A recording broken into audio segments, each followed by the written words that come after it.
day. My name is Leta Ekanjo, and I'll be taking you through bookkeeping. That's the content, and Unit 1 to 9. And Unit 1 consists of Introduction to Business, Bookkeeping, and Accounting. Unit 2 focuses on value-added text and source documents. And Unit 3, Recording and Cash Transactions, Inventory System, Bank Reconciliation, and an introduction to basic financial statement as well as depreciable assets. Business, bookkeeping, and accounting. Business in Southern Africa, we have got steps in starting a business. Step 1, you have to choose an appropriate form of business ownership. And step 2, you have to register with all the statutory and regulatory bodies. When you choose an appropriate form of business, then you have to go ahead again by registering the form of business. And then step 3 focuses on acquiring assets. Then step 4 is purchasing assets, and step 5 is commence trading, which simply means you have to start trading now after choosing an appropriate form of business, registering it with the right bodies, acquiring assets, and purchasing stock. Then we've got the accounting, which is a language of business, bookkeeping and accounting cycle, movement under the accounting equation, as well as the profit, motive, income, and expenses. Unit 2 focuses on value-added text and source documents. VAT is a tax that is levied on all goods and services provided, and some goods and services are VAT exempt. This means that no tax is levied on this product. The VAT exempt goods are those goods that are not taxed at all, and the VAT vendor refers to the person or business that is registered for VAT, and VAT return refers to the summary of all VAT transactions which took place in a business during a specified period of time, and which shows the amount of VAT input paid, output received, and the difference between the two. How does the VAT system work? VAT is charged on goods and services, and an applicable rate of tax is used, and in this case we use the 14% rate in Namibia, but some other countries use their own rate, depends on what condition. Then example of Mr. P sells cream at $10, and the price inclusive VAT will be $11.40. So that will be 10 Namibian dollars times 14 multiplied by 14%, which will give you $1.40. Then inclusive of VAT the selling price inclusive of VAT will be $1.40 plus $10, then it will give you $11.40.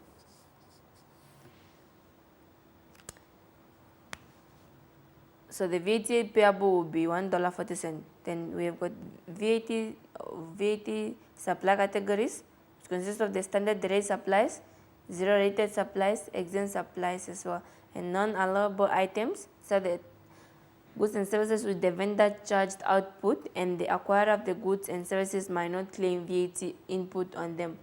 Goods and services with the vendor or the registered person acquired of the goods and services might not claim input on them. They include the entertainment expenditure, passenger vehicle, and club fees and subscription.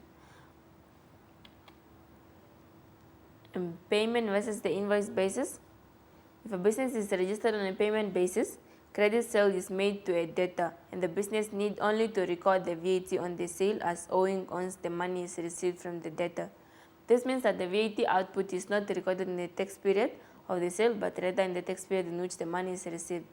The invoice basis, when a credit sale is made, the business must record the VAT due, and the vendor must record the VAT output in the tax period the sale took place and pay over the VAT on a return submitted.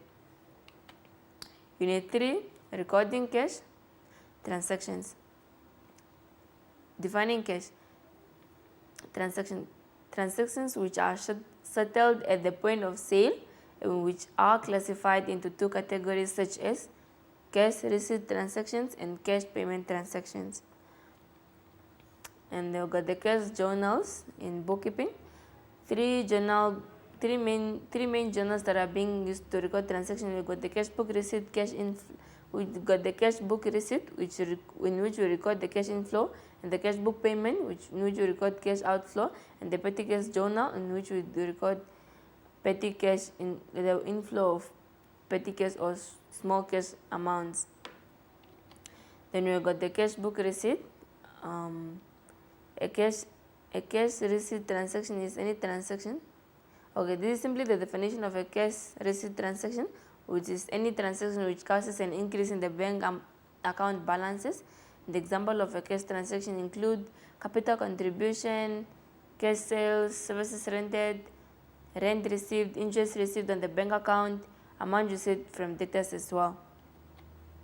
And the cash book payment refers to the transaction that causes a decrease in the bank account balance.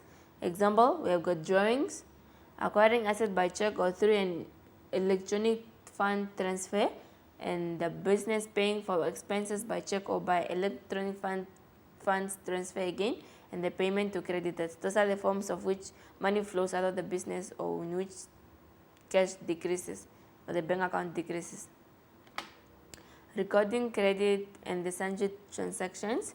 Credit transactions refers to any transaction of which payments are deferred, and a debtor is a person or business that owes the business money, and a creditor is someone who owes the business money. Benefits of credit: more sales revenue, and as well as repeat business. Subsidiary journals for credit and sundry transactions. These are the journals or books of first entry in bookkeeping in which transactions are recorded.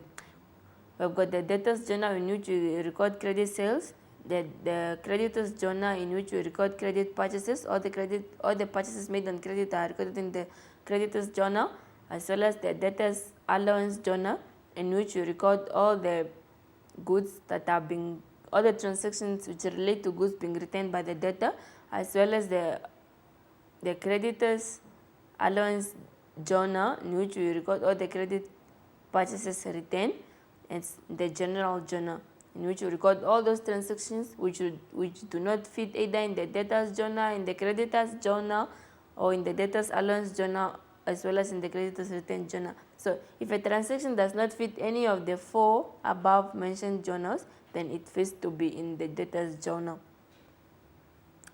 And this only applies to credit transactions, but as we know, our cash transactions are recorded in the cash book as well as in the petty cash journal. In 5, inventory systems. Perpetual inventory system of recording inventory allows for a continuous updating of balance. Technology made it easy to update inventory levels in real time, and the computer update the balance of all inventory items. Cost of sales can be determined at the point of sales. That's the perpetual inventory or perpetual method of recording inventory, in which it involves a continuous record of inventory or updating balances of inventory in the books of the business. And the perpetual inventory system illustration. Perpetual inventory system, this is simply a format of how we record the inventory in the ledger, in the inventory ledger itself.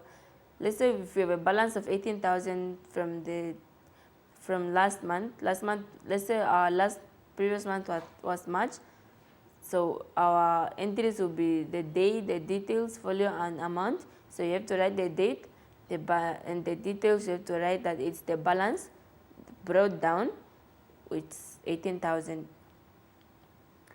And in bookkeeping, we also do the journal entry as also part of our book of first entry. As I said already, is where we record all those credit transactions which do not fit into the other 4 journals. We've got the We've got the document number, the date, the details, folio, debit as well as the credit side.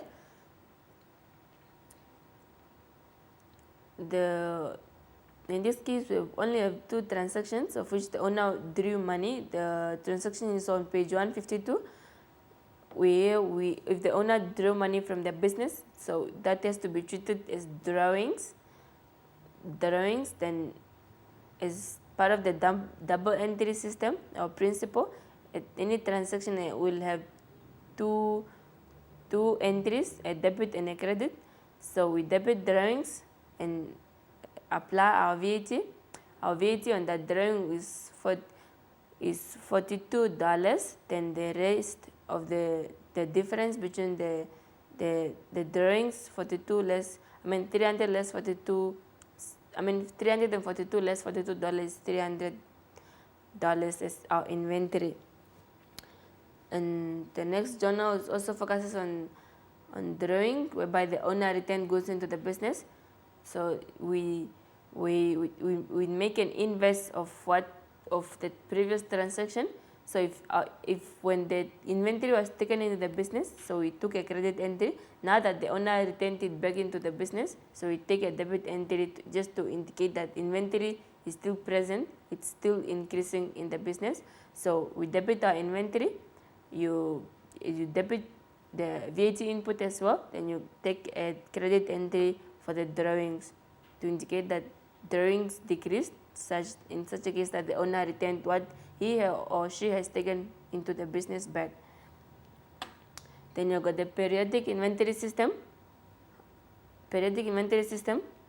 In such a system, in using the periodic inventory system, the flow of inventory are not recorded at the point of sales, unlike the perpetual inventory in which we keep a continuous record of all entries of inventory at all levels. Then the value of items sold are determined when stock takes are done. So we only determine the value of inventory when we do stock taking, and the cost of sale is determined at the end of financial period. As follows: cost of sales. The cost of sale formula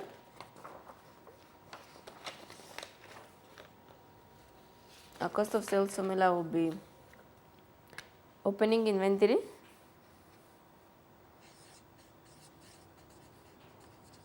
opening stock, you add purchases, you add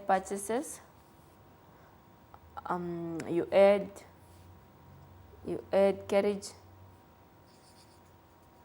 the cost of transporting goods in the business, carriage or freight or railage, maybe if it's by train. You also add import tariffs. If the goods are being imported from maybe China or somewhere outside the country, import tariffs. Then you add custom duties.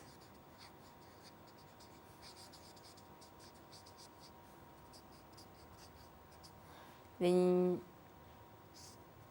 you get your net purchases. Then you less the closing stock, less closing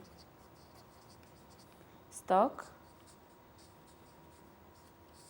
for you to get the cost of sales, cost of goods sold, cost of sales. And cost of sales in the ledger, it's a very good example is on page 157, whereby it's indicated that you have to have the date, the details, the folio amount, the date, the details as well. So on the debit side as well as on the credit side.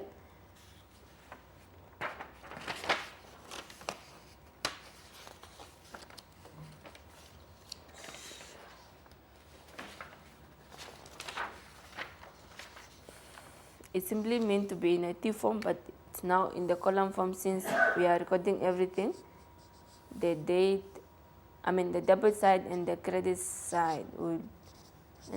side. So for each side we have a date, details, and amount, date, details, and amount. So our debit side and our credit side, for each side we have to record all entries that are taking place regarding our cost of sales in the business. In this case, our transactions were made in 2007, March 23, whereby there was inventory bought. Then the folio number is from the cash book, whereby we extract the transactions, because this is in the ledger, and information in the ledger are extracted from the books of first entry as part of the accounting cycle, whereby we have the source of document, transaction, books of first entry, then the ledger. So it's just a flow of transactions. Then the amount for this inventory was 9,000, and we also have inventory on the same date for 15,200. Then the account is balanced off, whereby we have a balance. This is supposed to be balance carried down of 22,180. Then the next month, which is April, is the balance brought down, which is 22,180. Again, same amount for cost of sales. Then we also have the bank reconciliation statement is in bookkeeping. So a bank reconciliation, the format is very easy, which is balance. You can start with the balance as per bank statement, or you can start with the balance as per bank account. Which is, if you start with the balance as per bank statement, then you have to add outstanding check or check not yet presented for payment. The check is being paid, but it's not yet presented for payment. So we have got 3 checks in this case: check number 18, number 44, and number 45. They are all not yet presented for payment. So we take them out. Balance per bank statement, you add the outstanding checks or check not yet presented for payment, you take them out. Then you add the outstanding deposit. You only have one outstanding deposit in this case, which is 1,897. Then which will give us the balance as per bank account of 44,921. So the inverse is also true. If you say balance as per bank account, you add outstanding deposits of 1,896, then you less the outstanding checks, you get the balance as per bank statement.